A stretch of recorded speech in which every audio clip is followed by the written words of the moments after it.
코로나인데도 신규 법인 설립은 계속 늘고 있는 추세입니다. 네. 쉽지 않은 현실에서 설립한 회사들의 초기, 이 정착을 잘하지 못하고 폐업하는 회사도 상당한데요. 실제 컨설팅 현장에서 볼 때 기업의 설립 이후의 정착은 혹시 상황이 어떠한지 좀 궁금합니다. 네, 말씀하신 것처럼 코로나 팬데믹에도 불구하고 매년 시설 법인들이 생겨나고 있습니다. 대한상공회의소에서 발간한 연구자료, 역동적 창업 생태계 조성을 위한 연구 자료를 보면 설립 후 5년 이내에 생존 기업이 29%밖에 안 된다. 이렇게 그 내용이 나와 있습니다. 그만큼 신설 기업들의 조기 정착이 쉽지 않습니다. 네. 네, 사실 창업 자영업자 규모로는 사실상 우리나라가 세계 1위라고 하는데요. 창업과 관련해서 정부 지원 사업도 많이 있지 않나요? 네, 맞습니다. 특히 39세 이하 청년 창업에 해당되는 경우는 정부 지원 자금 혜택을 노려볼 만한데요.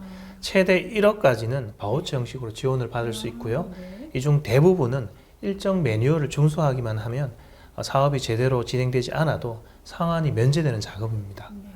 이들 지원금들은 예비 창업 패키지, 초기 창업 패키지, R&D 지원 사업 등 정부 주도의 지원 프로그램들을 통해 창업 교육과 함께 지원되고 있습니다. 참고할 주요 사이트로는 K-스타트업, 중소기업진흥공단, 기업마당, G4B 등이 있습니다. 네. 아무래도 코로나 때문에 창업을 하면 더 힘들겠다라는 생각은 드는데요. 이제 이런 상황에서 신설 중소기업의 조기 정착률을 이렇게 높이려면 어떤 방법들이 있을까요? 여러 가지 방법들이 있겠지만 그중 한 예가 창업 컨설팅이라고 할 수 있습니다. 창업 컨설팅에 있어서 가장 핵심 사항 중 하나가 사업계획서 작성이라고 할 수 있는데요. 사업계획서는 사업 아이템을 실행 가능한 구체적인 계획으로 발전시키는 것을 의미하는데요. 반드시 시장성, 기술성, 사업성을 담고 있어야 합니다. 요즘 대부분의 경우 벤처 캐피탈이나 엔젤 투자자들은 사전에 전문 심사단을 구성하고 사업계획서 검토, IR 피칭 등을 통해서 자금 지원 여부를 결정합니다. 만약 물건을 판매한다면 어떤 사람에게 어디서 어떻게 팔지 계획이 필요한 거잖아요. 네, 맞습니다.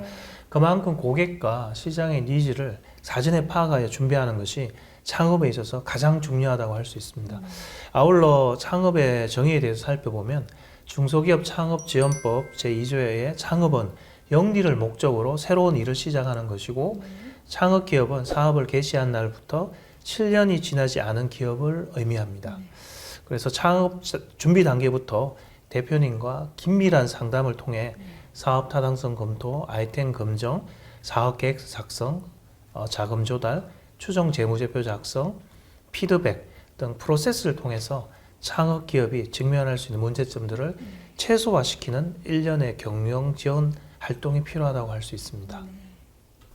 창업 준비 단계부터 컨설팅을 받으면은 우리 그 예비 창업자들이 훨씬 수월하게 창업을 할 수 있고 또 초기 정착이 가능할 것 같은데요.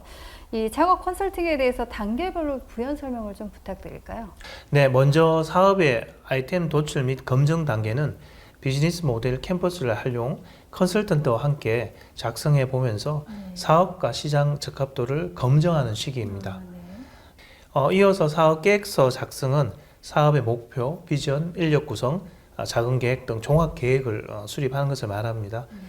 그리고 자금 조달은 정부 지원금, 정책 자금 등을 안내하고 연결해 준 단계이고 추정 재무제표 작성 단계는 창업 시에 손익 분기점을 미리 예측을 해서 재무 상태표, 손익 계산서 등을 작성하는 것이고 마지막 단계로는 피드백 단계로 재무적인 점검을 비롯해서 전체적인 검증을 하는 단계로서 예비 창업을 위한 마무리 단계라고 할 수 있습니다.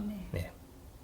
네, 창업 준비도 단계별로 여러 가지 복잡한 사항들이 참 많은데요. 그래도 이제 이런 단계를 거쳐야지만 창업하는 중소기업들이 실패 확률을 많이 줄일 수 있을 것 같습니다. 네, 맞습니다. 예비 창업 단계부터 전문화된 컨설팅을 받게 되면 창업 기업의 실패 확률이 대폭 줄 수 있고요. 성공 확률을 높일 수 있습니다.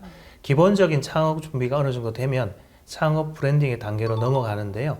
여기는 창업 기업의 상호, 로고, 비전 이런 CI 작업들이 기본적으로 포함이 됩니다. 그리고 제일 마지막 단계가 피드백의 단계인데요. 이 단계에는 재무적인 부분, 즉 손익분기점을 예측해서 추적 손익계산서, 재무제표 등을 작성하는 그런 아주 중요한 단계라고 할 수 있습니다. 네, 당연히 그러겠죠. 기업의 존재 이슈가 수익 창출이니까 네. 추정 재무제표 작성 단계가 아주 중요할 것 같습니다. 네, 맞습니다. 예상되는 수익과 비용 원가를 계산해서 손익분기점을 계산하고 향후 2년 정도의 추정 손익계산서와 재무상태표를 작성을 미리 해보아야 합니다. 또한 예기치 못한 변수를 고려해서 최소한 6개월째 고정비용은 예비비로 비축해 두어야 합니다. 이런 정도가 예비 창업자들에 대한 창업 컨설팅이고 창업 후 본격적인 컨설팅은 이미 형성된 기업 대표님과 밀접한 어떤 관계를 바탕으로 기업의 창업기부터 정리기까지 기업 라이프 사이클에 따른 전체적인 컨설팅 서비스가 제공이 가능해집니다. 할 수 있습니다. 이런 과정들을 창업 컨설팅이라고 하는군요. 무엇이든 사업 계획이 꼭 필요하고 제대로 준비를 해야 실패할 확률을 줄일 수 있는 거겠죠. 이제 창업과 관련해서 수많은 정보들이 인터넷에 있고 또 아까 말씀하셨던 창업 사이트들도 많이 있는데요. 그래도 이제 사기를 당하지 않으려면 아무래도 서치를 좀 잘 하셔야 될 것 같아요. 네, 맞습니다. 실제로 뭐 요즘 워낙 또 세상이 험하다 보니 이런 부분들이 많이 있는데요. 제가 이런 부분들이 동기부여가 돼서 대학원에서 창업 컨설팅을 전공하게 되었는데요. 창업 컨설팅은 크게 창업 전과 창업 후 이렇게 나뉘는데요. 창업 전에는 주로 창업 준비를 위한 조력자 역할, 즉 사업계획서 작성, 브랜딩, 법인 설립 등에 주력을 하고요. 창업 후에는 창업기에서 정리기까지 라이프 사이클 컨설팅을 통해서 기업의 재무 경쟁력 강화, 승계 등 좀 더 구체적인 지원 업무를 제공한다고 할 수 있습니다. 그러면 라이프 사이클 컨설팅이라는 것은 어떤 건지 정확히 무엇을 말하는 건지 설명을 좀 부탁드리겠습니다. 네. 기업의 라이프 사이클 컨설팅은 개인의 경우처럼 수명 주기에 따른 컨설팅을 의미합니다. 즉 기업의 성장 단계별로 창업기, 성장기, 성숙기, 정리기 등으로 구분해서 그 시기별로 적절한 내용으로 맞춤형 컨설팅을 제공하는 것을 말합니다. 맞춤형 컨설팅의 내용을 단계별로 좀 더 구체적으로 설명해 주시겠어요? 네, 먼저 창업기에는 건축에 비유하면 기초 골조공사와 같이 아주 중요한 단계로서 정관의 보완, 주식 지분의 합리적인 구성 등 회사의 기초 제도를 정비하는 단계이고요. 성장기에는 법인세 절세 전략의 수립, 효율적인 이익잉여금의 관리의 시작, 벤처 이노비즈, 메인비즈 등 기업 인정을 통해서 기업 경쟁력을 강화시키는 시기이고요.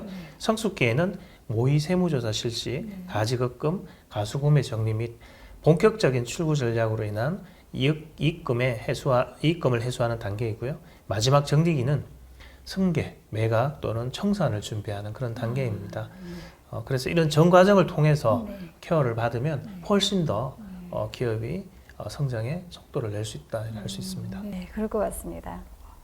네, 창업 컨설팅에 이어 본격적인 맞춤형 성장 컨설팅은 중소기업 대표님들에게는 정말 필요한 것 같습니다. 팀장님, 기업의 창업, 성장 컨설턴트로서의 역할에 대한 정의를 내리신다면요?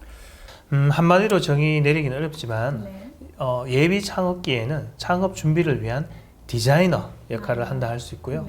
창업 후에는 기업 대표님과의 신뢰를 바탕으로 세무, 법무, 노무, 경영 분야에 이르기까지 경영 지원 코디네이터의 역할이라고 할 수 있을 것 같네요. 네, 중소기업의 조기 정착과 성장을 위해 꼭 필요한 창업, 성장 컨설팅, 중소기업 대표님들이 연구, 개발, 생산, 판매에만 전념할 수 있게 성공의 길로 도달하는 소중한 열쇠라고 할 수 있을 것 같습니다. 오늘 도움 말씀 정말 감사합니다. 감사합니다.